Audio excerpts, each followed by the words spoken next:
Assalamualaikum. Welcome to today's presentation. This is Hassan Baru with you. খুবই গুরুত্বপূর্ণ বিষয়। MCQ answer করতে গিয়ে ভুল হয়ে যায়। ফর হবে না সিন্স হবে। ফর এবং সিন্স সূক্ষ্ম একটা পার্থক্য আছে। স্পেশালি এটা পারফেক্ট কন্টিনিউয়াস টেন্স গুলিতে ব্যবহার হয়। সো আসো একটু বুঝে নেওয়া যাক। প্রথম বলছে ফর, যেটা হচ্ছে period of time. Period of time মানে অনেক সময়। আর সেখানে আমি দিয়েছি ঘড়ির কাঁটা ঘুরবে। তাহলে কেমন? Salman has been playing for অথবা সিন্স 3 আওয়ার্স।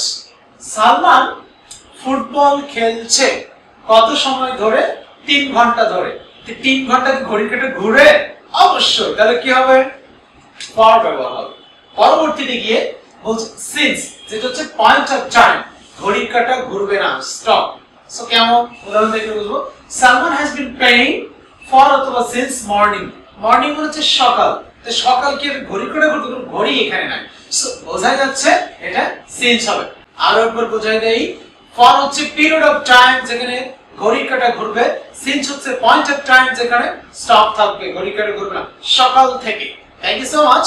এই লেসনটি তোমাদের জন্য অনেক বেশি কাজ দিবে। আসসালামু আলাইকুম।